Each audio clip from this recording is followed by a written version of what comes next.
સમર્પણનો અર્થ જે છે કે તમે કોઈ બદલા માટે, કોઈ અપેક્ષા માટે, કોઈ ફરી પાછું કંઈ મેળવવા માટે ત્યારે આપો છો ત્યારે તમે પૂરેપૂરા સમર્પિત નથી, આપીને ભૂલી જાઓ.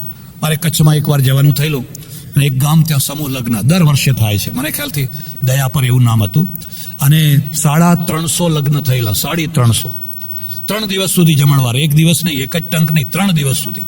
મેં બધા સ્ટેજ ઉપર બેઠેલા અને કોઈએ કહ્યું કે ભાઈ આજનો બધો જમણવાર ફલાણા ભાઈના તરફ છે. એટલે મેં આમ સ્ટેજ ઉપર નજર ફેરવી અને પૂછ્યું કે ભાઈ કોણ છે, આમાં કોણ બેઠા છે? મને કે અહીં નથી બેઠા. તો ક્યાં બેઠા છે? મને કે ખબર નહીં, સભામાં કંઈક હંતાઈને બેઠા હશે. પછી તપાસ કરી, માઇક ઉપર એમનું નામ બોલાયું હતું, પણ એ ખૂણામાંથી ઊભા થયા. મેં કહ્યું એને ગમે એમ કરીને સ્ટેજ ઉપર લાવો. આગ્રહ કરીને હાથ પકડીને જબરજસ્તી એને સ્ટેજ ઉપર લાવ્યા. અરે આટલા બધા માણસોને, 10,000 માણસોને જે જમણવાર આપે છે એને તમે સ્ટેજ ઉપર નથી બેસાડ્યા? મને કે ના, એ બેસતા જ નથી. અને તોય અમે તો બેસાડો, તો એ પછી હંતાઈને પણ બેઠો છે. મેં એને પૂછ્યું કે તમે કેમ એમ બેઠા છો? મને કે બાપુ, આ તો ભગવાનની લીલા છે, ભગવાનના પૈસા છે ને ભગવાનનો જય જયકાર છે, મારું કશુંય નથી. ને મને આ બધા ઉપર બેહાડે તો એ અભિમાન થાય, હું પાછો એનો ઊંચકી ન શકું, એટલે હું હંતાઈને બેઠો છું.